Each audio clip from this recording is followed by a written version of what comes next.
This is the Shen and Shan Show where Shenice, my mom, and Shan the Pam interview with LGBTQ plus professionals and entrepreneurs. So let's get giddy and start the show.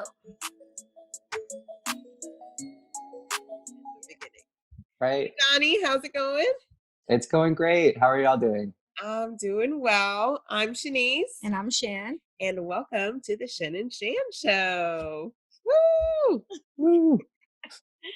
All right, today we have Johnny Reinhart on the show today. You said it right. Yes. Right. Y'all missed it, but I was pronouncing his last name Reinhart. So yeah. But anyway, we have him today on the show, and he is the general manager for Water2Wine. I want to make sure I get that right. I'm sure there are a ton of winos listening. Yeah. So, and how did we meet Johnny? He was introduced to us by one of our guests, I think episode 5. Possibly. Yeah. Vin connects us with all sorts of wonderful people, so we're so grateful to Vin. Yes. And go back to listen to Vin's episode. Wonderful episode. A lot of good nuances, a lot of feedback we've gotten back on how, people have so much in common with others, but even some people that you are close with or that you don't know some of these details that you can relate on. And some of that feedback we got was really great on Vin's episode about just how relatable it was, because obviously everybody has a different story. So really cool. And we're so glad to meet Johnny and feature him today in Water2Wine. I want to add this because we've only known him for about a week now, but he's so, y'all going to see, he's just so, you just could tell he has a good spirit about him. So. Oh yeah, 100%. Okay, well, Johnny, please introduce yourself to our audience. Give us the short version of your life story. All right, awesome. So my name is Johnny. So I was actually born in Austin, but when I was about 2 years old, my parents got divorced, and my mom and my sister and I moved down to New Braunfels, about an hour south of Austin. And I grew up there, grew up here, I suppose. We're here right now. And it was such a great community to be a kid in. There's lots of rivers, and they have Schlitterbahn, the big water park and stuff. So it was a really kind of like ideal childhood community to be in, no matter what was kind of going on at home. Then when I was about 13, one of my sisters got into a pretty bad car accident. And I moved up to Kilgore, Texas, which is kind of closer up to the Louisiana border by Tyler, just to kind of help her out. And I went to high school in Kilgore High School, which was pretty nice. I had a really close group of friends up there, and that always makes things a lot easier. But, growing up in Texas my whole life, I kind of wanted to do the exact opposite once I kind of got a choice in what to do. And so I went to Marymount Manhattan College, which is a liberal arts college on the Upper East Side Texas in Manhattan. To New York. You just up and left. Crazy. And like right in the middle of it, which was definitely hectic. It was an amazing experience. I went to school there for acting, which was a super fun experience. But as things go, your life doesn't always go as planned sometimes. And so I moved back to New Braunfels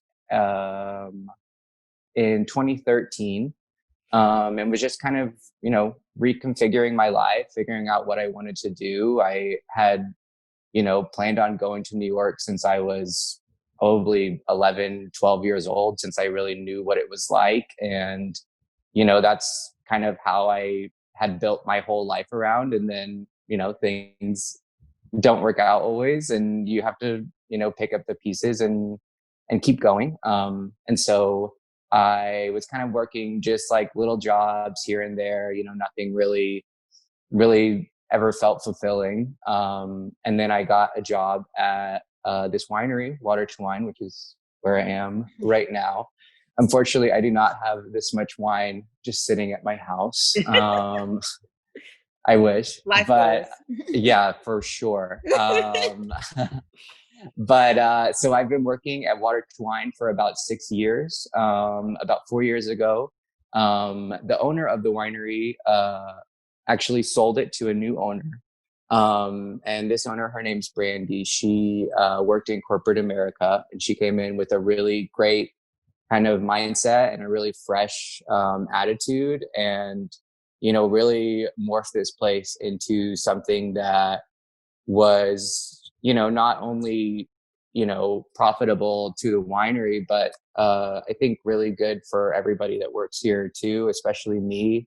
I was really able to take a more leadership role and kind of find my place in the winery and the community, and kind of in my life, which is really awesome. And so this will be my 6th year here, and I'm very happy to be here and keep going.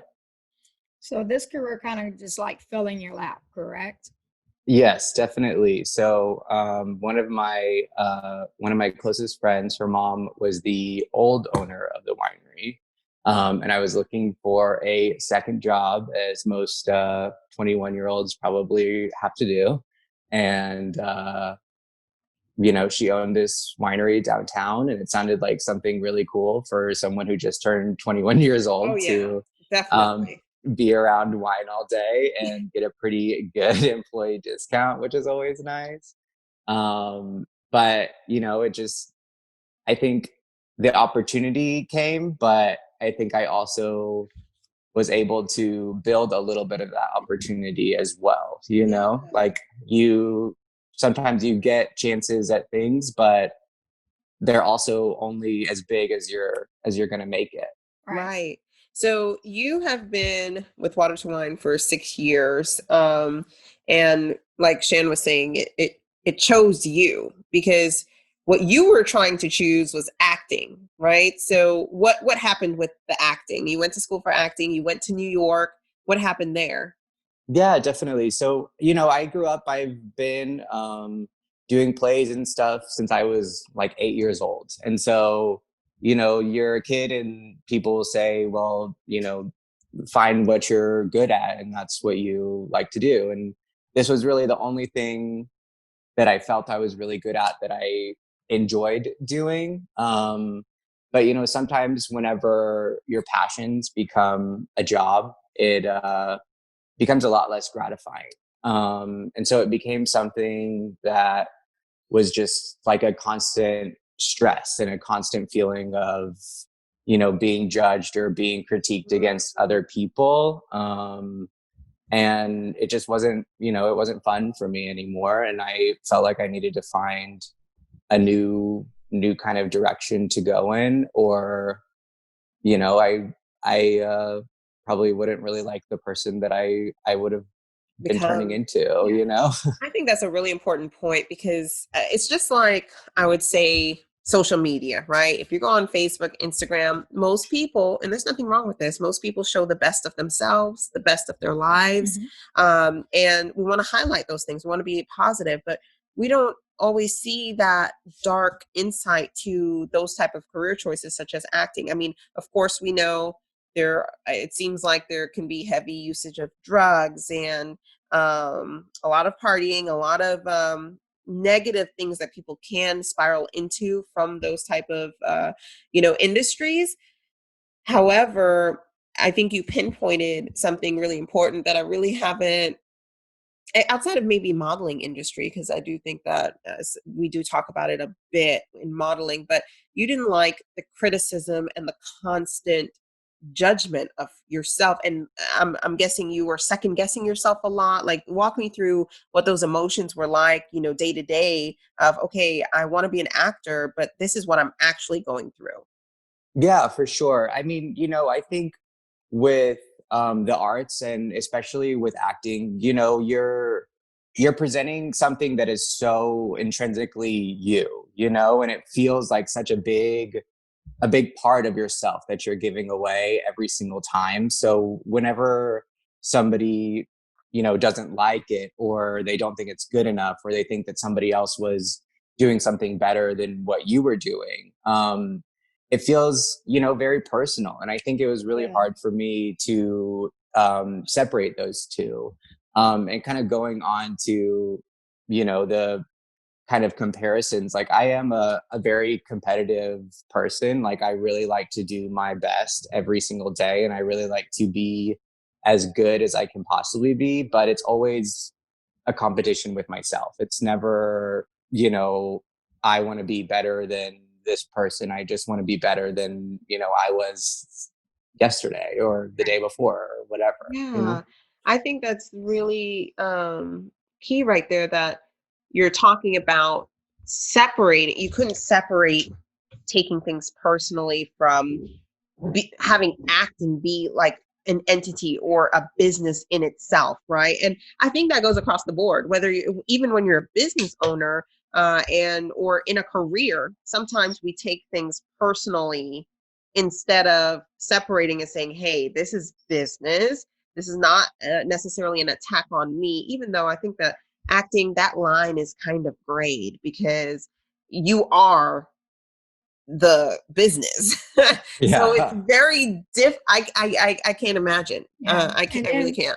Also, I mean, I see this a lot with, the LGBTQ community. We feel judged and criticized and everything. And that's why we have a high suicide rate when it comes to our community.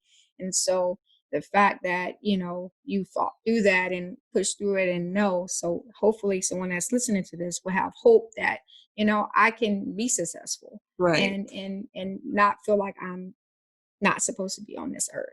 Well, and that's important too, because you also have to listen to whatever you believe in is telling you, right? So listen to the universe. So you were able to listen and say, okay, acting is not choosing me. I chose acting, but it's not Controlling it's my life. it's right. And so you were saying, you basically said, okay, it's time to move back home. You recognized it, you acknowledged it, and said, all right, it's time to find and seek out a different path. It's not saying that acting is always going to be out of the question. I don't know if it is or isn't for you, but what's really key is the fact that you are capitalizing on that moment, saying, okay, it's time to make a change. And that might mean going backwards a little bit. Would you agree? Yeah, for sure. I mean, it's terrifying to, build something up so much and spend, basically your whole life and time and money, trying to get towards one goal. And, you want to keep pushing and pushing and pushing. But, there is you know, there's an opportunity, I think, in building from the ground up again. And there's a kind of a freedom in it that, you don't have to be the person that you think you have to be. You don't have to follow a certain path or a certain career just because that's what you've always done. I always feel I think about it kind of like if you go to the movie theater and it's like a really crappy movie, like obviously you've already wasted the money to go see the movie, but you don't have to waste your time sitting there and just sitting and watching a crappy movie. Like just Right. move on and, do whatever you're going to do next, because Right. there's always another opportunity around the corner. I love that. I love that. And now you moved back home and started working these little jobs. What did you start out at Water2Wine as? So we are a super small winery. Whenever I first started working here, it was me, the owner, and one person who worked downstairs making all of the wine. Oh, wow. So mostly I was doing a lot of, bottling and labeling of wine. During the days, it wasn't super busy back then. So mostly it was just kind of, busy work a lot of the times. Um, and then, obviously as time goes along, I was able to take more of a service role. And also we do like custom labels. So like for birthdays or anniversaries or whatever. Cute. So I was able to kind of flex my design muscles a little bit. Through high school, I did a lot of like, yearbook and stuff like that. So I had kind of an idea of design. And it's always been something where I'm really passionate about, kind of like aesthetics or things like that. And so to be able to do something a little creative was really a nice addition to it. So yeah, that's kind of That's awesome. where I started. Okay. And now you're in a leadership role. So tell us what it was like transitioning from being more of I wouldn't say it's an admin role, more of I don't know, like you said, busy work, different just kind of like hourly behind employee. the business, and now being, I guess that's the term. Yeah, some type of you're working behind the scenes in the business. Now you're working both behind the scenes and directly with your front end customers and in a leadership role. So talk to us about that. Yeah, definitely. So it's kind of a funny story. So I was working here at the winery, and I was also working at a coffee shop here in town too. Just kind of doing, 20 hours here, 20 hours there, whatever. And then whenever the new owner came in, obviously this person hasn't interacted with the guests that I have been interacting with for the past 2 years. Doesn't know like the POS or things like that as well as I do. And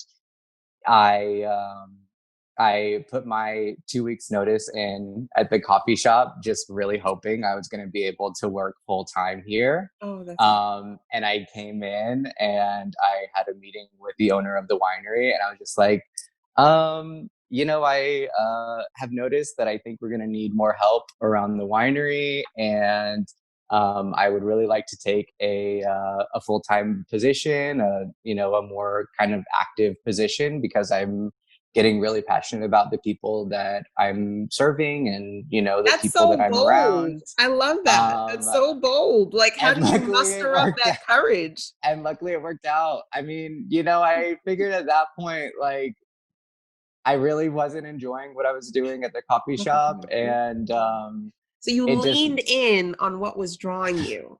Yes, definitely. And like you said, luckily it worked out, because that really would have sucked. But yes, luckily everything worked out. And I mean, it's just been an amazing opportunity to not only see the growth, but, be a part of the growth, I think is a really beautiful thing to do. It's kind of like gardening or something like that. Like you're able to really see, from year to year, how what you're doing is affecting a small business. Yeah. So what I've noticed about you is you take charge when you see an opportunity, or you feel like you're fit for the position, like you take it and don't even think about it. Well, I don't always think I'm like that, but I guess with my actions I am. I do feel like life is very short, and I think you really have to grab every opportunity that you're presented with, if that's something that you want, because if something goes bad and if it doesn't work out, then I've already experienced having to rebuild, so hopefully I wouldn't have to do that, but I've already done it, so it's always it's kind of comforting to know that you can start again, always. I would say that you come off as shy, so I wouldn't expect you to just put in my 2 weeks and I'm walking in there and I'm gonna tell her that I need full time and a leadership position. And that's not necessarily how you went about it, but that's literally what you did. And yes, for sure.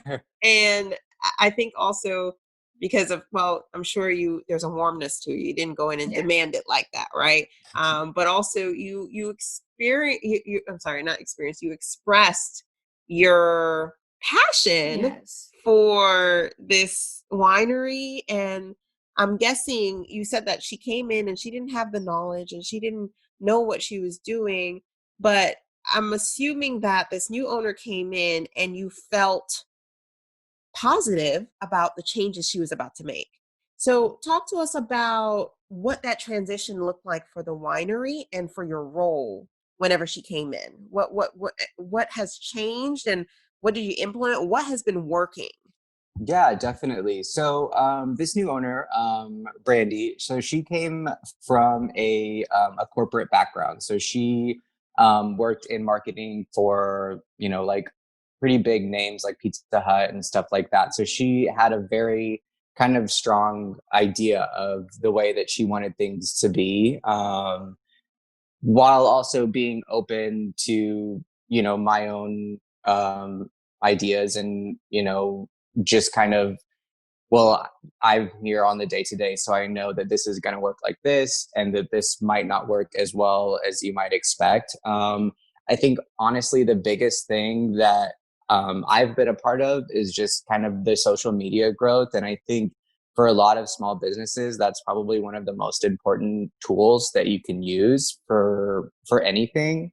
It takes 2 or 3 seconds to take a picture. And, I know that a lot of the times it can be intimidating to know what's good to post and what's not good to post. But, I do think that technology can be a really amazing tool. And especially if you're using something cheap, it can be, just something really great. And Of course. especially, just like for us, like things like Facebook marketing, you're able to do a radius of, I want this to be marketed towards, 30 to 60-year-old women within this radius of our community.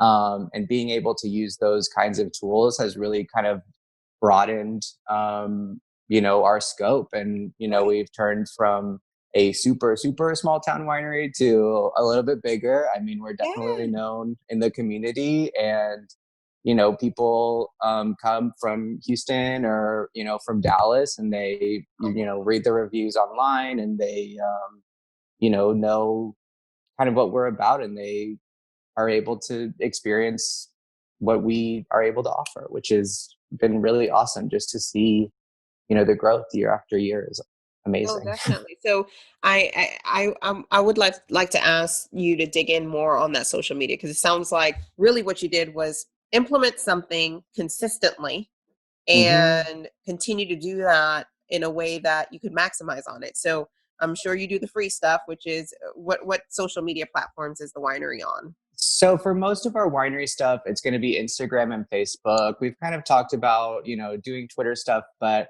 our particular audience usually is a little mature. And so even having Instagram at first was a little bit like, oh, I don't know if anybody, but as our guests have been coming in and they're younger, and younger people are getting more passionate about wine, it's been a really awesome thing.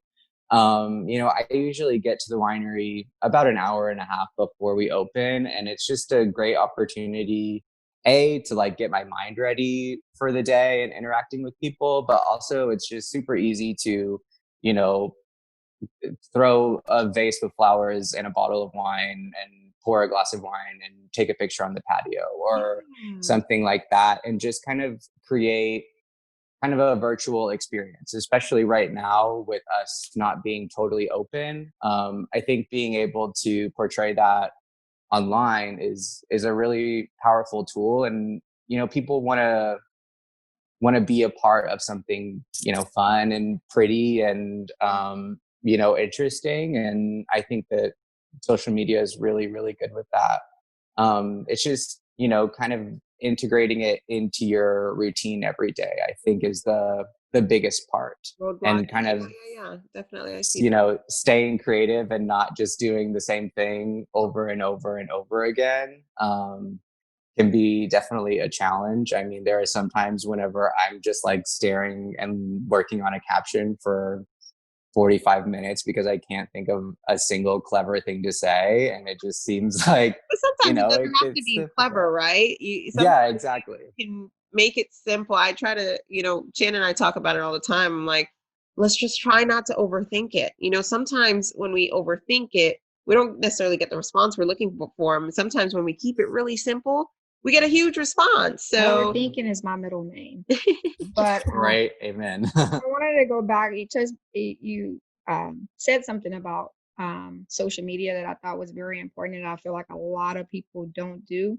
You know your customer, you know your niche, and the fact that you're using Facebook to draw that type of audience is very important when you're starting your bit or when you're in your business doing social media. So um, that's smart. So those of you who are out there trying to start your business, listen to what Johnny said about, knowing your customer and targeting, targeting. get Yeah. hyper focused.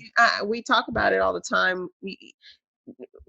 Riches are in the niches, right? So you need to study and know who you're targeting. You don't have to target everyone, because a lot of the times you water yourself down by targeting everyone. Yeah. If you can hyper focus, especially as a very small business, you can't necessarily appeal to everyone. You're not going to get everyone's business. So you might as well hyper target on who works for you. Like you're saying, is it typically women, and you're saying mature audiences? So 30 plus women, that's pretty much who your audience is, and they have an interest in wine and so on and so forth. Now, do y'all have a Facebook marketing budget or anything like that? Are you paying for all your advertising, or you're doing a mixture of the paid and Yeah, definitely a mixture. If there's a special that we're running, just for a certain time, it's great. Or usually, we're really good about going back and checking to see what has been successful in the past as well, because you want to make sure, if you're posting the same thing and hasn't been successful before, it's not going to be successful again. So you don't want to waste your time, and you don't want to, I think people can get like annoyed on Facebook if they're seeing one business post the same ad over and over and over again, and it almost makes you not want to go to that place because you're annoyed seeing it. So we try to be very selective about what we are, doing the boosted post or whatever on, just because, you want to be out there, but you don't want to be obnoxious. Now, is there a way for you to track about how much business you're getting from that boosted post? So if you spend, let's say, $100 on this boosted post, do people come in and say, oh, I saw this on Facebook, or is there a link that they click, or how does that work? Yeah, definitely. So actually, whenever you're using the Facebook marketing tool, at the bottom of each post, even if it's not like a paid ad, if it's just a regular one, there's a little line and it says how many people you have reached. And obviously likes are always nice. I'm a little more focused on comments, just because comments are like, that's so the real engagement. And that means that someone really took the time out of their day to go in.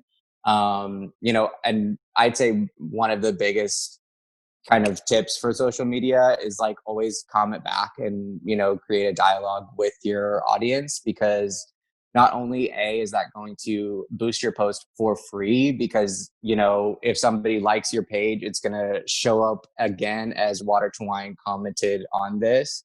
But, it also keeps people, active, and makes people feel like you're listening, and makes it feel like more of a community rather than just a business, which I think is really important. We were listening to a podcast yesterday. Can't remember the name, which one it was. But anyways, the owner for Snap Fitness, or maybe he's a previous owner, I'm not sure, but he was talking about how he basically turned a gym completely around, and it was mostly with no marketing budget, because they were losing $200,000 a year. They were losing all this money every single year, and the board, or whoever were the owners at the time, asked this guy who was attending at the gym and just built relationships with them, called him and said, hey, can you come help us turn this around? And basically what he did was create community. That was the biggest piece. Going out, what was missing, different. Right. Yeah. Right. Instead of just letting people come in and out of the gym and, just get their workout in and be gone, greet them, have conversations with them. He said, when you're going around cleaning the machines, talk to people, make sure you're building that relationship. He went out and started going to small businesses and giving out those free trial passes. So everyone in the community was able to like recognize him and know what he's doing in the community. And that engagement piece is key, whether it's in person or online. It's key. You want to be having conversations with your customers. So I love that y'all have implemented that. So that's what you think would be the biggest change between the previous ownership and the new ownership? I mean, I would say that, as well as I think a kind of a hyper focus on service, like kind of what we were talking about. We, like you were saying, where he goes around and, talks to people in the gym, like we always say, like, make sure you're always doing a table touch. So whenever we are open to the public, it's a little different right now, but always checking in and, I think taking the time to really listen. It's really easy, I think, especially in the service industry, to just, talk to somebody, but you're not really talking to them. It's just kind of a like baseline, which baseline is fine. You don't have to be a therapist for every single person that comes in. But I think being super present with everyone is the most important thing that I make sure that everyone that is serving here, all of the employees, know that, you're not doing anything else. You're here already, so you might as well just like take a second to really be with the person that is in front of you, and make them feel like they are listened to and heard and respected. And I think that it makes just such a huge difference. It makes people feel like what you were saying, like they're a part of something, and everyone wants to feel like they're not just, a number, or not just like a ticket. They want to feel like, they are part of whatever business you're doing, and they're a part of like the big family, and they're one of the reasons why it works, and that's what makes people come back over and over and over again, which is, really awesome for us. And it's just, it's nice to make people feel that way too. Yeah, and it's not just the customers, also yourself. You're getting skills that you didn't even know you were getting just by learning how to be present in a moment and learning different people, what they're going through, or what type of job they might. I lost my train of thought. They might have. Yeah. And so, I think that's very important about being present. And I think being present just in life general every day is very important. Yeah. Mm-hmm. Now, you're taking things to the next level now, though. You're studying, you're in school, right? So tell us about that. Yes, definitely. So I am pursuing my my sommelier. I guess it would be a certificate or a degree or whatever, which is a really, really awesome kind of a learning experience. I love to learn new things, and I love to know more about my specific craft. And growing up, my dad always said, like, it doesn't really matter what you do, but always try to be the best at what you are doing. The best that you can be is how I want to interpret it. But I think, just always finding what you can do to be better at what you do is really awesome. So with this sommelier thing, typically sommeliers are going to work more in like a fine dining restaurant. So if you go to like a really fancy restaurant, they always have somebody that's kind of like their like wine expert. And so that person has gone through, there's 4 different levels of it. So that person has gone through at least some of those levels and learned about, kind of the general like theory of wine. So like the history, what each country grows in terms of grapes, different styles of wine that they make, the geography and the terrain and the climate. And then you also do this thing called blind tasting, which you can probably guess is mostly just, they set out a certain amount of wines, and based on, sight, smell, taste, you kind of have to deduce what country and what variety of wine it is. And I watched a movie on that. What was the name of that movie on Netflix? I think it was on Netflix, where he goes overseas and he's trying to get. Yes. And that was honestly the first time I ever learned anything about this sommelier degree or certification. I had no clue that it even existed. I was like, whoa, there are people that can taste it and know where it came from, and oh my gosh, and how intense it looks. It looks like it's really intense to achieve. Yes. If you're watching this, or if you're listening to this, no, if you're watching this, you probably noticed Shenice turned her head to the left a little bit. That's because we actually had to write out sound. Yeah, we definitely did. I put it's sommelier. I love it. You got it though. That's perfect.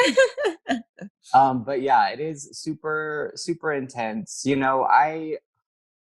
It's always difficult for me too, because I do love the learning aspect of it, but at the same time, and I'm sure this is with everything, there's a lot of people who kind of, I feel like, take it too seriously or make it to where it's not fun anymore. And for me, and I feel like I'll always be like this. I think that wine is just such a tool to bring people together, and it should always be that. And it shouldn't ever be something where, if people don't know a lot about it, they should be intimidated or feel like left out, or feel like, oh, like I'm not fancy enough to drink that, because like it's a drink that people have been drinking. I mean, I feel like, I honestly, probably a couple years ago, I was probably embarrassed to say that I know like nothing about wine. And I was almost embarrassed to say like, all I used to drink were like the really, really sweet wines. And from what I have heard, and really sweet is like,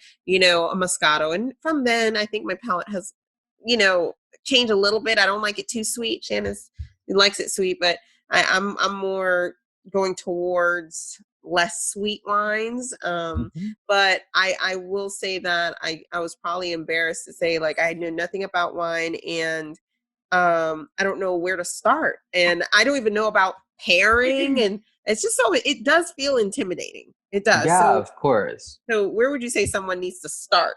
Or how do you build your palate, I guess? Yeah.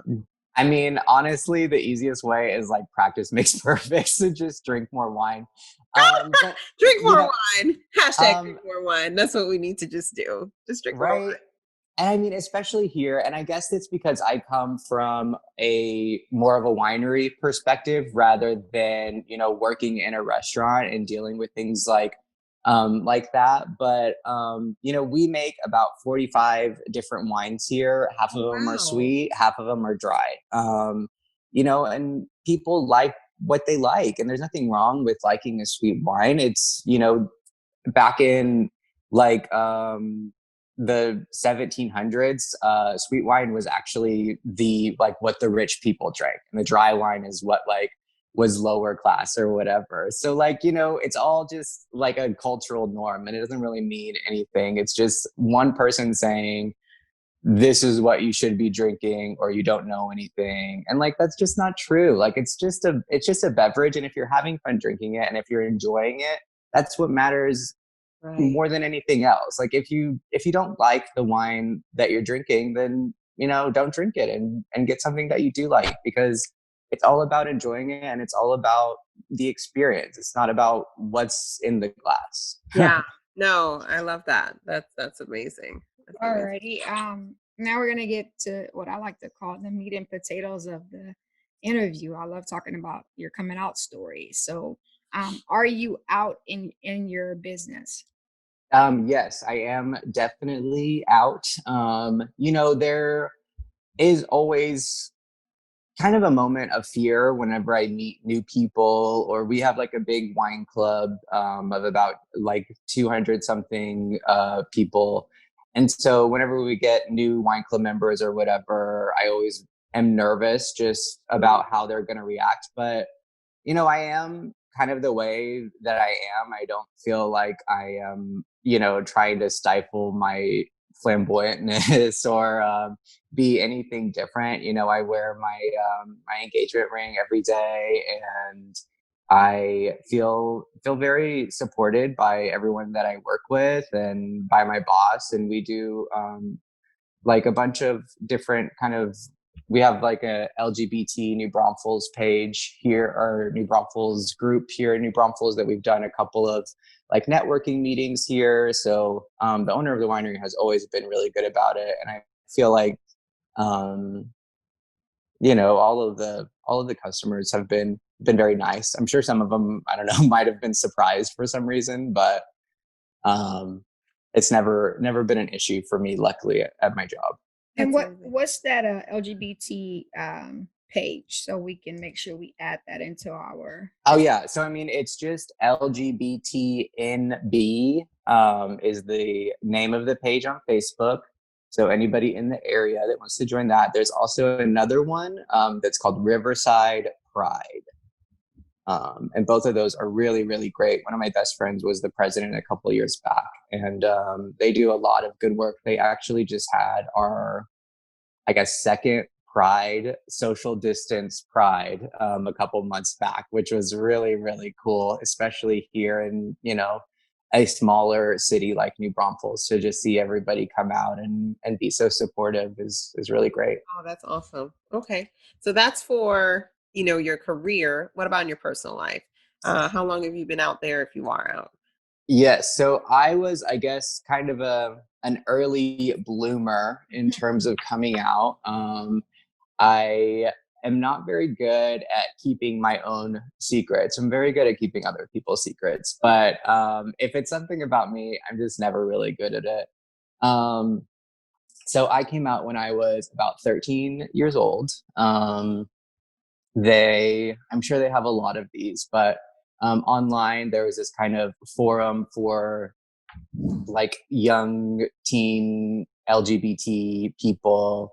I think it was called Empty Closets or something like that, which I don't really recommend for young LGBT people, especially right now. It can be really dangerous. So don't do what I did. Just do as I say. But yeah, so I was kind of on that and just learning what it even was to be gay. I'd always kind of known, I guess, that I was different, and I was really lucky to have parents who really kind of cultivated my creativity as a young child, and never really stifled my interest or never tried to make me be anything that I wasn't, which is awesome. So I definitely had that support. At high school, there was obviously a couple of instances, but never anything traumatic, which is really lucky because I know that is not the case most of the time. Right. No, that's So I amazing. know you came out at 13, but when did you feel this difference? At what age? I think it was probably about 10, is whenever I at least knew what it was.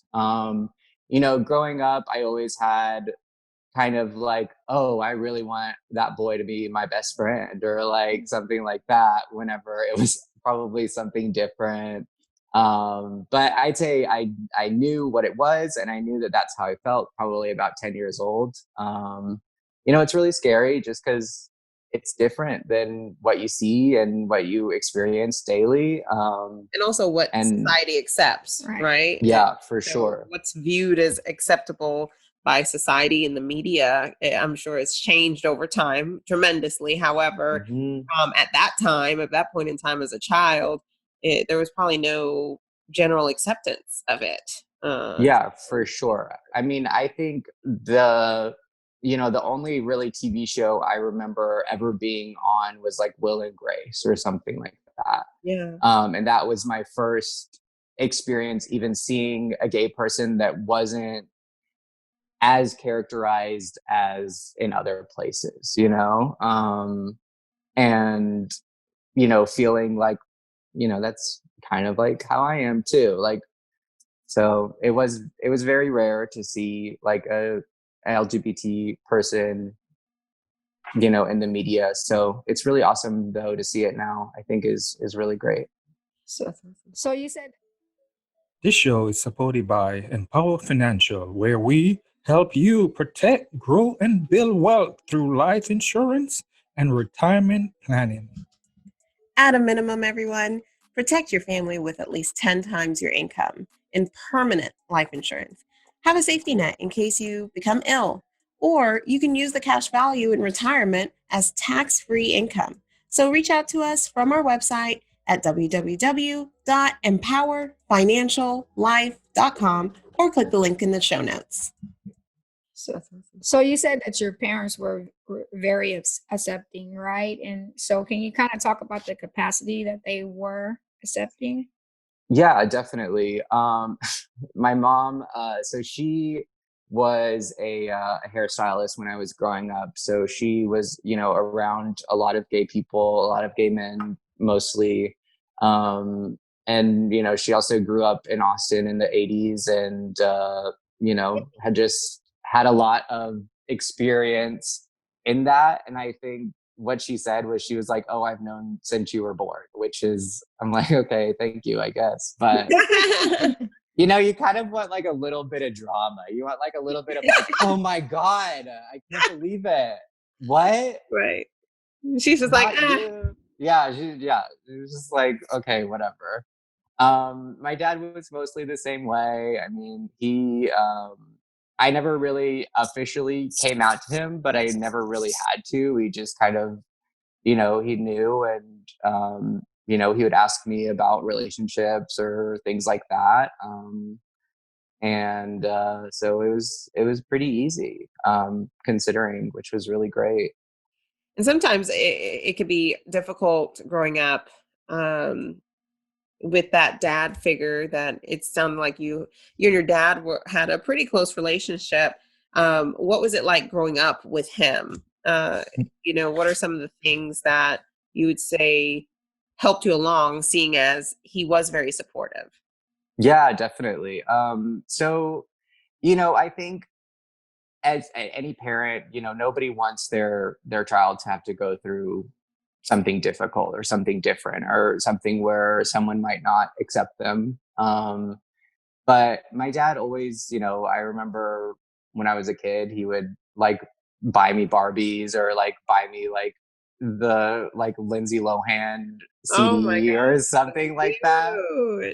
And like not only that, but like he would like sit in the car and listen to these like sick bubblegum pop CDs with me like on repeat.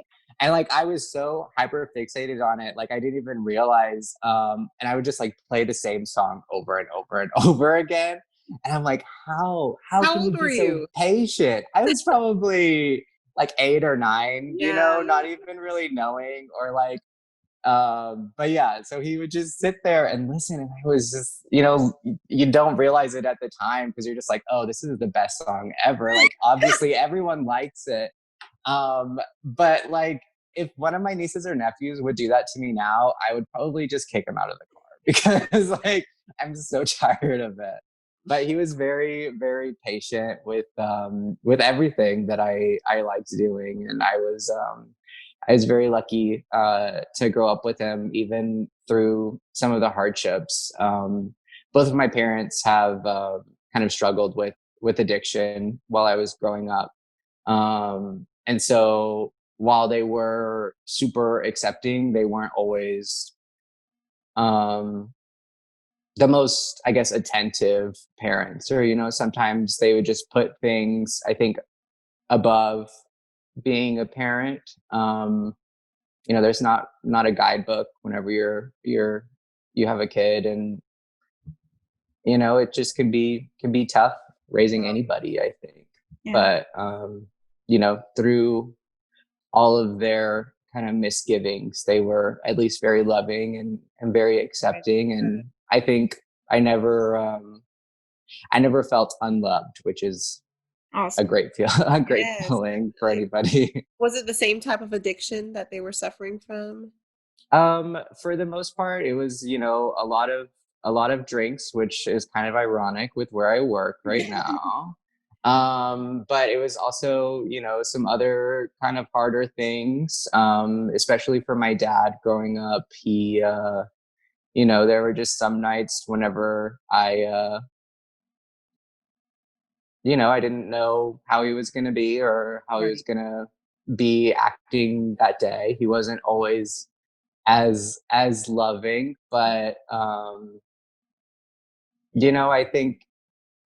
I guess it makes you grow up a little quicker, which Yeah, it does. I'm is sure. good and bad. I don't know. I mean, I've been very independent for a big part of my life, which I think makes you build up walls whenever you're interacting with people, but it also, I think, teaches you how you don't want to be. Like, you know, even whenever bad things happen or people don't treat you the way that you feel like you want to be treated, at least it shows you later on whenever you're an adult and you can make those decisions for yourself that, you know, you don't have to be that way. And if you don't like seeing that in a person, then don't be like that. Right. And I told you, like, I felt some type of connection with you. I also struggled with a parent that had an addiction issue. My mom started using drugs when I was 5, and pretty much up until now, she's been sober for about two and a half years now. But no, I definitely understand that sometimes that loneliness and feeling like you're like the parent and they're the kids. So that's why I take my hat off to you. And like I said, just keep pushing forward because you're here for a purpose. And look at you now. So and that addiction stuff, I mean, it's very rough, Yeah. especially depending on what it is they're addicted to. So what was your mom addicted to? that I know of, mostly what lower class Black people are actually addicted to was crack cocaine. So it's really something that took over, I think, in the 80s. I was born in 86. So actually, so my mom probably would have been more in the early 90s because I was 5 when she started using drugs. Yeah. I'm tail into that. So, but Yeah. I do see that has probably influenced you in a lot of It motivates positive you. ways Yeah. to, like you said, you know growing up what you don't want to be, right? You Yeah. know growing up what you don't want to repeat. So just like you said earlier, you said do as I say, not as I do. So you learned that from your parents, right? Yeah, You do what very true. they did, and you learn from it to move forward. And I think that that's really powerful because although you felt loved, it's not easy to go through a childhood where you are the parent at some instances and there's addiction at hand, and sometimes it's difficult to get away from that because a lot of kids wind up getting into the same Cycle. Yeah, the same cycle type for of sure. addiction, which to some extent, Shan, your brothers had gotten into, huh? Yeah, definitely. Both of my brothers are or struggle with drugs. One Mhm. ended up in prison due to drugs. So, yeah. So, I mean, you defy the odds. And I think that that could be really inspiring to people or, young ones or even older, because that stuff doesn't just disappear. You struggle with that sometimes your whole life to just Mhm. heal from it.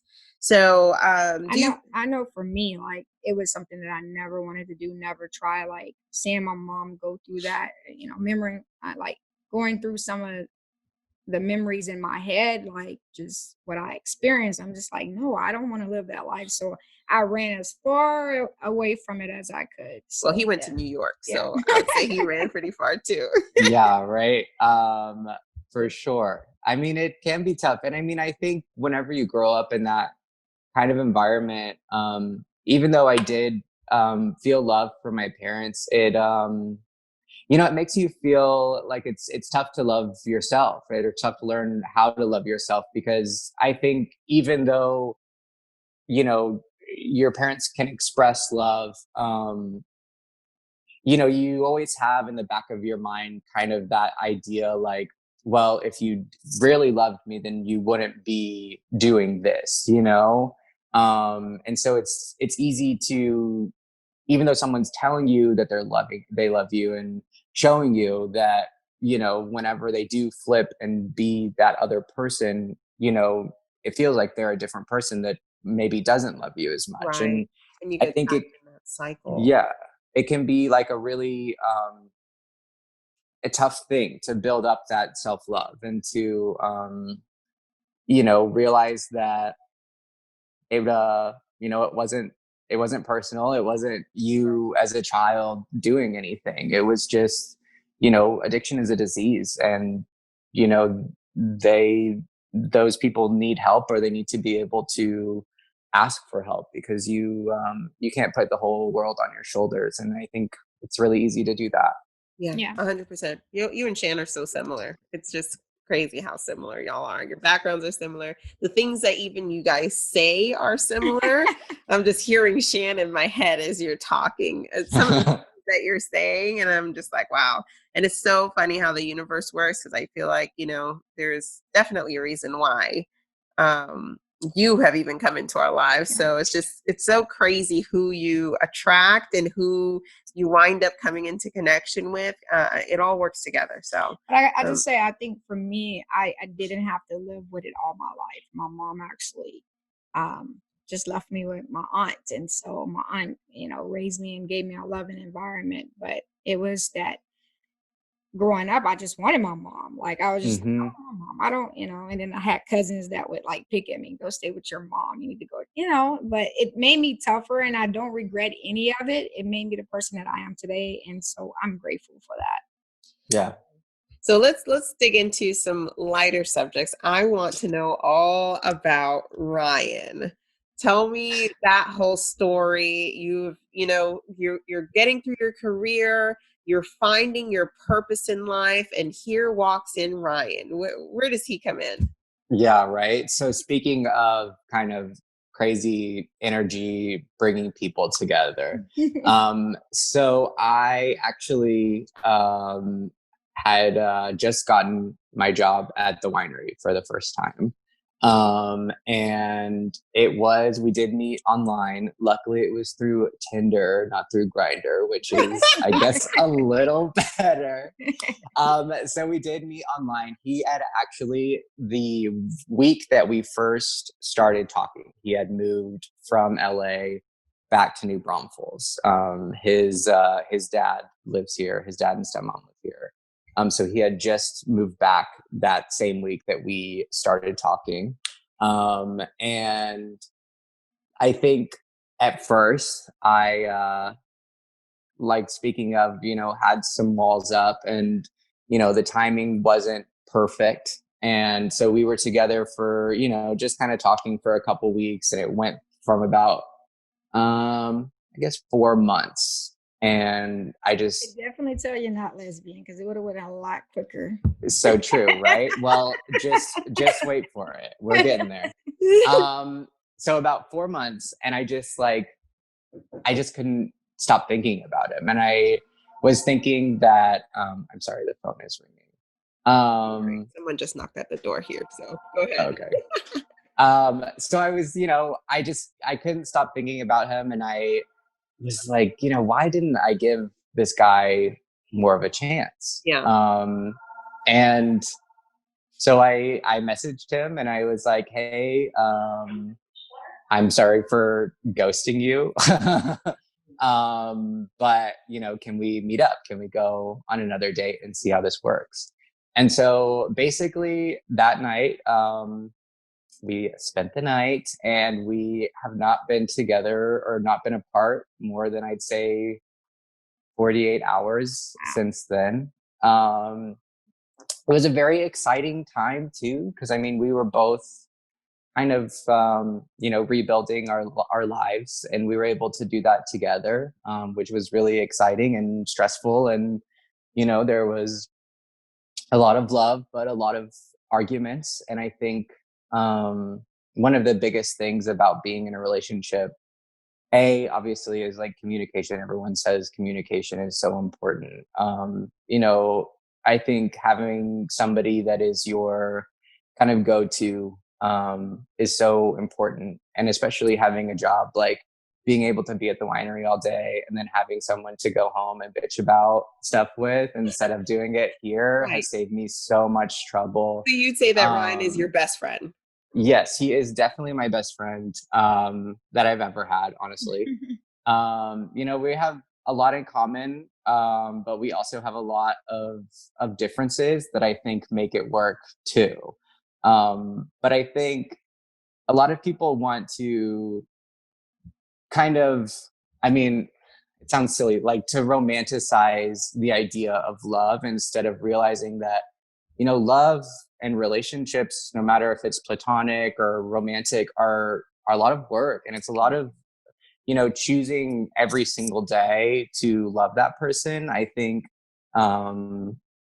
is tough sometimes. You know, you always have to wake up, I think, and say, you know, even though you really annoyed me last night, or I didn't really like what you said to me, or like you didn't agree with me, I still love you. Like I might not like you today, but I do always, always, always love you. And I Yeah. think just, you know, you have to really make that choice and make the compromises that are necessary. And, you know, I think especially being like a professional, you have to realize that sometimes, you know, one person is growing and sometimes the other person is growing. And no matter what, you always have to kind of meet Yeah, each it's other a constant journey. in It's the a middle. constant, just morphing. Your relationships are going to change. You are not going to stay the same person for your entire life, more than likely. There Hmm. might be a one-off, I'm not sure, but from what I've seen, people are constantly changing. We're constantly learning. We're constantly, and so that brings all sorts of other complexities to a relationship, which is two completely different people from completely different backgrounds, from completely different worlds coming together to try to live under one roof and try to, you know, do things in a succinct way. And that can definitely be tough. All of that resonates with me. Hmm. Definitely. That's it. What have you I said? second that. So what have you thought in your relationship works best for you and Ryan? So I think it's relationship and also life is just like balance, you know. I think always having never too much of one thing or another thing. You know, we are very, very comfortable just kind of sitting around and not saying anything and just doing our own thing, but you know, not getting complacent, and make sure that you're still taking the time to check in on that person, especially with someone who, you know, might have anxiety or something like that, where they're bottling a lot of things up. You might think everything's going okay, but like, you still always need that person to say, like, hey, are you doing okay? Or, you know, we really try to, we have a very busy schedule. So we don't always have time to like sit down and have dinner or whatever together, but we really try to at least once or twice a week just, you know, sit down, grab a bottle of wine, and just kind of talk about, you know, sometimes it's just how the week is going, sometimes it's, you know, big, you know, philosophical ideas, or, you know, the news or whatever. But I think always making sure that, you know, you don't become too comfortable with something that you become complacent just doing the same thing over and over again. Right. And staying connected, being intentional about some meaningful time. I think Hmm. that's really key. Y'all could be really busy, but if you want to keep your relationship in a growth phase or in a good phase, you have to definitely take that time or make that time, carve out Yeah. that time, whether it be on a daily, weekly, you're saying twice a week basis, and learn what's important for you. Wine brings people together, it seems like. So you're breaking open a bottle of wine. And for a lot of people, it could be meals, right? It could be Yeah. sitting down at a table or in your living room or whatever the case may be, and sharing a meal and conversation and meaningful time together. So there's so many different ways that you can do that. And I love that that's how what you're doing in your career is resonating in your relationship. You're Yeah. literally breaking open a bottle of wine to come together, which is amazing. I love that. Yeah, and I'm not trying to make it back dark again, but you talked about anxiety, right? Because I know we're going to have a lot of people that struggle with anxiety and depression. So I just want you to kind of talk about your anxiety and depression and how you function day to day with dealing with that. Yeah, for sure. So, I mean, my, you know, kind of culmination of the two started, you know, right at about my sophomore year of high school. So I was probably about 14 years old. Um, you know, just kind of the feeling of going back to parents, of that kind of loneliness or feeling unwanted or feeling like you don't really have an exact place in the world. And so transferring that to almost constantly feeling like you need to impress people or make sure people like you or make sure people are accepting of you. And you know, it's a it's a scary thing because, you know, it makes you into somebody that you don't really like, you know, and you don't really appreciate yourself anymore. And you know, I definitely kind of battled with that throughout high school and then through college too. I mean, honestly, kind of at the peak was, you know, right before I moved back home. I just was feeling, you know, really, I think, scared about what I might do to myself if I kept on, you know, living in the city and, you know, doing the life that I was doing. And, you know, luckily I came back home and, you know, I think with rebuilding my career, I also was rebuilding myself a little bit as well. And just, you know, finding that joy and that love. You know, I talking about relationships and that choice every day, like it's the same thing with yourself. You know, you have to wake up every day and say like, I love myself too. And you know, there are all these things that I might have done that I don't love, but they all kind of came together to make me who I am right now. Right. And, you know, you really, it's not like a one day you're going to wake up and be like, oh my God, I feel so much better. Or like, I don't feel anxiety. I don't feel depression anymore. But, you know, it's like a muscle memory thing. And you just wake up and you say, I'm good enough. And, you know, people like me and, Like everything I positive say. reinforcement, like Yeah, positive, exactly. so positive self-talk. I talk about this a lot. It's really important. And it's a struggle for many, many people, myself included. Sometimes it's really easy to down yourself or to think you're not good enough or whatever the case may be. But we have to keep in mind, what we're speaking into the universe is really important, because if we're putting too much negativity out there, you're basically guaranteeing yourself more negativity to come back. So Mhm. changing that self-talk is really key, and it's baby steps. You're not going to get there overnight. You're not necessarily going to just wake up and just have all these great things to say about yourself. But it's just like, I think Shannon and I were talking about it. It's like when they say to just smile for 30 seconds, even if you don't Yeah. smiling, and there's something that triggers in your brain that helps you get through that, right? And so I just think that we can get better if we take those baby steps that we need to in order to get to the next level. So my question to you would be, what are some other than, I guess, you wake up and you tell yourself positive things, right? Do you have anything else that you do that are like, you know, action oriented, that you do that helps you get through a day that you're not feeling so well? I just like to add something too. Is just your support system is very, very important. Oh yes, for sure. Yeah, I mean, you know, having that support system is obviously, I'd say, one of the biggest things. And I think it kind of draws from like having a purpose in this world and having people that, you know, love you and are able to ground you back to reality. And having just that constant, you know, right in front of your face, this person says they love me, and so they must love me, you know, and Right. like they're showing they love me, so they must do it. But I guess on like the small, like, you know, day to day things, you know, and a lot of them, it's kind of funny. Like a lot of them seem very silly, especially whenever you first starting out, like saying like, you know, I love myself, or like I'm beautiful, or whatever. It feels very like forced and it feels very silly at first, but like, you know, it's just a tool to use, and you have to just keep doing it and keep doing it.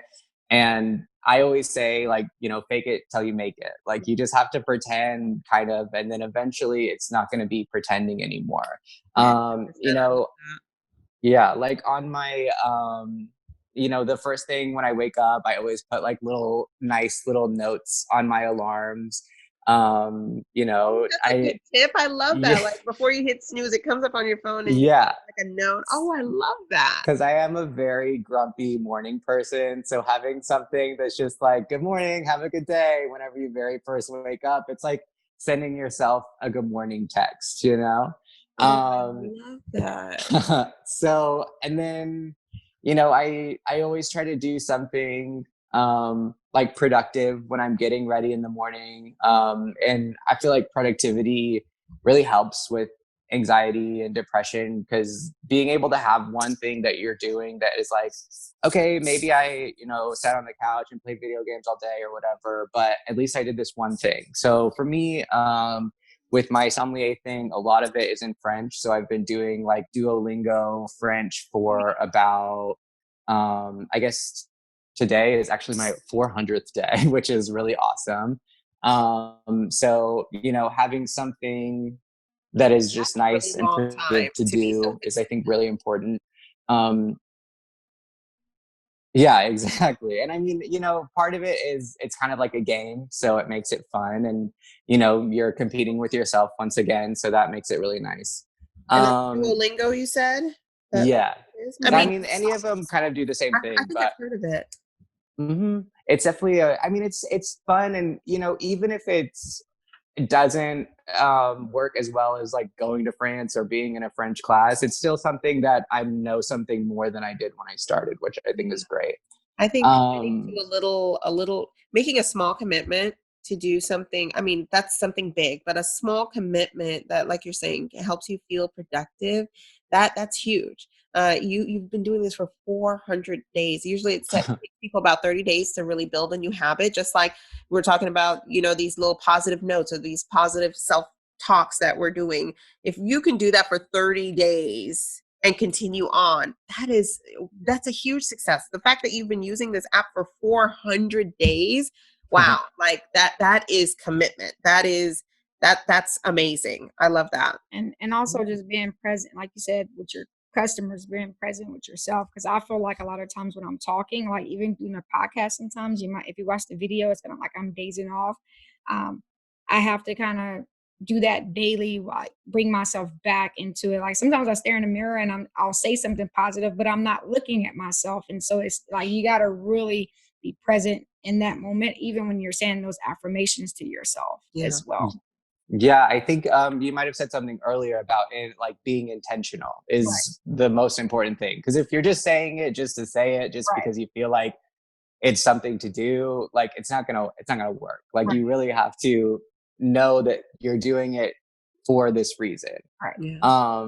And like we've talked a lot about different kind of technology tools, but I think at the same time, for me, and I'm sure a lot of people, like, technology can also bring a lot of anxiety, and constantly being attached is not a good thing. At least on iPhones, they have the screen time thing, where you can say at this time, don't let me use Facebook or Instagram or whatever, because if you're just constantly scrolling and scrolling, it makes you not present, and it makes you not aware of the people and the things that are going on around you. And I think while your phone and while technology can be a really amazing tool for a lot of things, you also need to set it down and take that time to be in your real life too. Definitely. Okay. Well, this has been amazing. I just love so many different things about everything we've been talking about today. We're going to move to wrap-up questions. So I'll start off. Okay. What is your best money habit? So I am definitely learning about money stuff right now. But just within the past couple of years and being a little more stable in my income, I have been able to do a little bit of saving, which is really nice. I'm a lot better saver than Ryan is. He really loves to do fun stuff, which I do too, but I also like having some money in the bank. But I actually have started kind of doing a little bit of stock investment too. Speaking of apps, there's a very good one called Robinhood that makes it really easy and really fun to do. I guess my one suggestion is I see it more of like kind of another savings tool. So, just put it in and hope that it's obviously a gamble, so don't put all your money in it. But it's probably going to stay pretty close as long as there's not a huge crash. So that's been kind of a fun thing to explore and learn about too. Yeah, we use Robinhood as well as there are a couple others, E-Trade, Fidelity. Oh, yeah. But it depends on what your risk tolerance is. So there are definitely some things that are lower risk and some things that are higher risk. But yeah, that's fun to get in there and start learning. The key is to save and invest so your money can make money. I'm huge on, I talk about it all the time, building your assets column. So savings is a part of that assets column. And, you know, it could be real estate, you know, purchasing a home. It could be a multitude of different things, retirement accounts. It could be any of those things, but always be building assets so that you can get to retirement and actually reap those rewards. So And I'm always talking about that. limit your spending. Shenice and I have a $75 a week budget for each of us. That's all we could spend a week. Outside of like for on ourselves, I guess, it's Yeah. $75 a week. So if we want to buy like, let's say fast food, or, you know, that doesn't include groceries. Like we have a separate budget for groceries, but $75 a week is what we have to buy. I don't know, toiletries, if we want beauty products, if we want to eat out, if we want to go out to dinner, you know, maybe a movie night or date night. Yeah. all the extra stuff, that's a part of our system, because then it gives you more choice. We're not like, we are on a budget, but it's not where it's like, okay, $10 for this, you know, it's just, okay, if I have $75 a week, okay, I want to get a haircut this week. Not me. That's usually Shan. If she wants to get a haircut this week and she knows her haircut is going to cost her, let's say 30 or 40 bucks, she's only going to have 35 bucks left. It kind of gives her a limit to say, okay, well, should I just get it next week? Because I really want to go to dinner this week. You know what I'm saying? Like it gives you that flexibility. It's not a no. It's a, okay, well, how? Or, oh my gosh, I want to go to this concert. So I know the tickets are going to cost me $200. Well, I'm going to like spend 20 bucks a week for the next couple weeks so I can leave some money back to buy these concert tickets or whatever the case may be. So that's how we work, you know, our finances to kind of, so it's not a no, and it's not a question of, you know, can we or can we not? We can. It's up to us to make the decision or the sacrifice of some other things, like, you know, not going through the drive-through for, you know, Whataburger or right. So easy. or Just makes you like, it just makes you like prioritize for sure. Yeah, And exactly. and I think it also is nice because then it makes, whenever you are able to go to a concert or go out to a restaurant, it makes it like more special instead of just something that you're, you know, spending a lot of money on. Exactly. So yeah, we're huge on making your saving and investment a priority. So that's why we limit our spending in that way, where we just have separate accounts every week. 75 bucks on Sunday goes in there, and then we are in control of what we want to. And for example, you know, if we want to go out to dinner or whatever the case may be, or to lunch, we could talk about, okay, well, let's split it, you know. Or if we want to buy something, what did we recently buy? I'm gonna have to cut her off for a minute because this is a passion of hers, and I know she could go on. Okay, let's go on to the second question. Go ahead, Shan. All right, second question. Like I said, I just know she's very passionate about saving, investing, and because we don't teach financial literacy in schools, and it's a huge gap. But I could talk about that all day. So go ahead, Shan. Where do you find your motivation? So I mean, partially within myself, but a lot of it comes from, you know, interacting with people that I enjoy interacting with every day. And I think that service is a very rewarding kind of career path. I think being able to, you know, as someone who works at a winery, we are obviously, you know, bartenders and servers or whatever, but you're also going to be someone's, you know, maybe only friend that they have for the day, or there's therapists that they need to talk to or anything like that. And I think it's very rewarding to feel, you know, kind of needed in a way, of that you might be the only person that, you know, that person feels comfortable talking to. And I think building up those relationships and, you know, having those people in your life in and out of a career sense is a really, really gratifying thing. Yeah, definitely. Okay.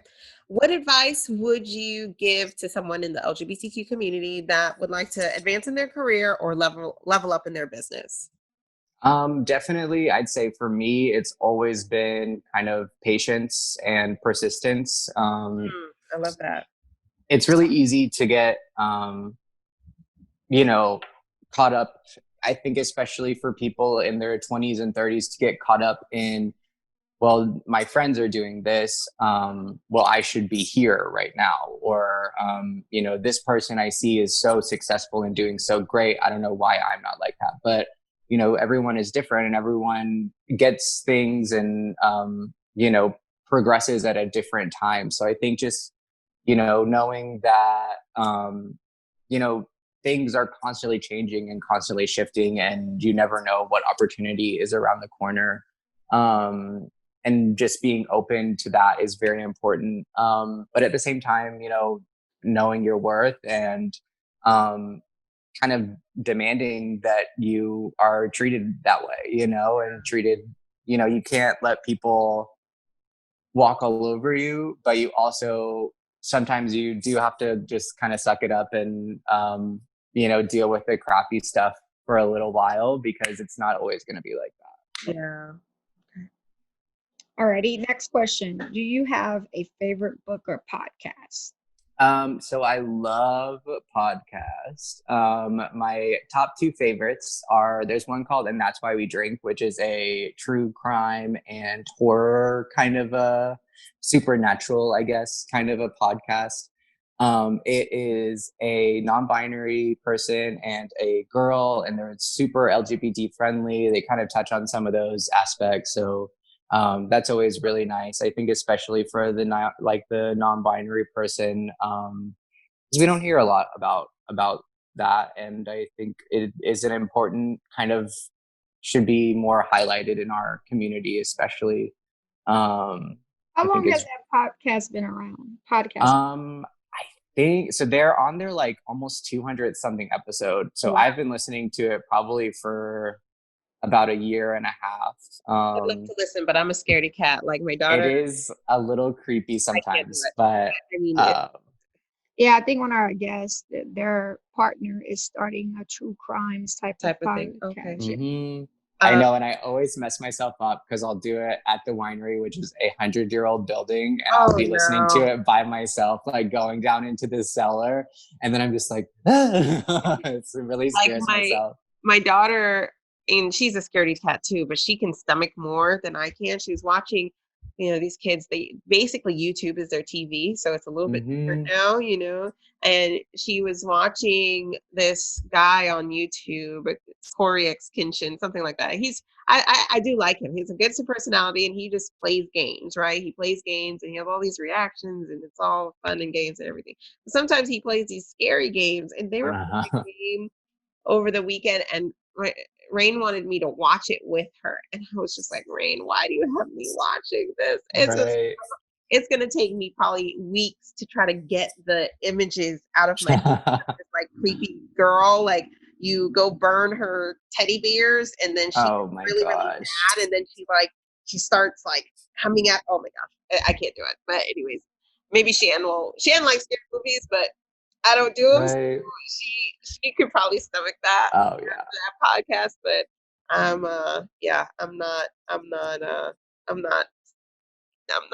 strong enough. I totally understand. I really freak myself out sometimes. It's kind of like a roller coaster. Like I hate the before of it, but once I'm on it, it's kind of like, okay, maybe I can do this, but it's always scary. Yeah. But yeah, so I like that one.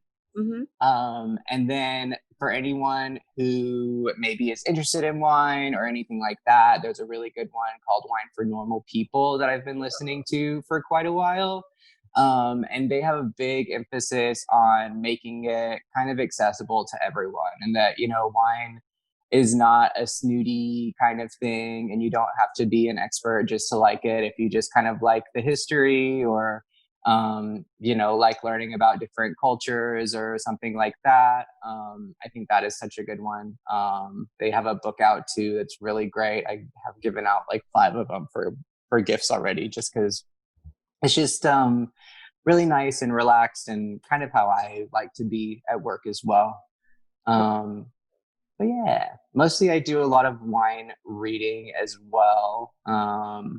I have been slacking on my casual reading just with all of the sommelier stuff. It makes it tough to want to read anything after reading for hours on end. So Yeah, definitely. Okay. Okay. So tell us how, tell the audience. No. We have one more question. Oh, we have one more question? Okay, I'm skipping ahead. Oh, it's my question, huh? What do you like to do in your spare time? so I like listening to podcasts. I like reading. I do a lot of photography as well. I think, Man, you're a jack of all trades. well, the iPhone is a powerful tool, especially this 11 is really nice camera on We it. can use So, some tips. So you're gonna have to give us a little bit of a lesson on oh that. yeah, for sure. Which one do you have? 11. I have the 11, the one with Okay. the 3, but I love it. And especially for, the business and stuff like that, it makes it a really, really great thing. So I like doing that. I do like doing a little bit of writing too. Mostly just kind of train of thought stuff, but I've written a poem or two in my life and songs and stuff like that. It's always nice just to, I think, get your ideas onto paper. Sometimes you realize, especially having anxiety or something like that, sometimes whenever you are able to see something on paper, you realize how silly it was to feel so anxious about it in the first place, which I think is a really good, a really good thing. Yeah, definitely. Okay, I have a bonus question before we get to your afternoon. From your winery, what would you say are like your top 2 favorite wines? And do you like ship them? How does that work? It's so tough because we make them all here, so they're like our babies. So it's like picking between our kids. I would say my top 2 favorites would be our Guns and Rosé, which is like a semi-sweet rosé. It's great for summertime. Being in New Braunfels, we're always down at the water, by the river, at the pool or something. So it's a great kind of just hot day one. So I like that one. And then we also have wine called our Old Vine Zinfandel that is a drier kind of a red wine that we get the grapes from Lodi, California. And I like that one because I always think it's kind of like me. It's like a little spicy. It's super accessible, super easy to drink, but still has a lot of flavor going on. I love it. Okay.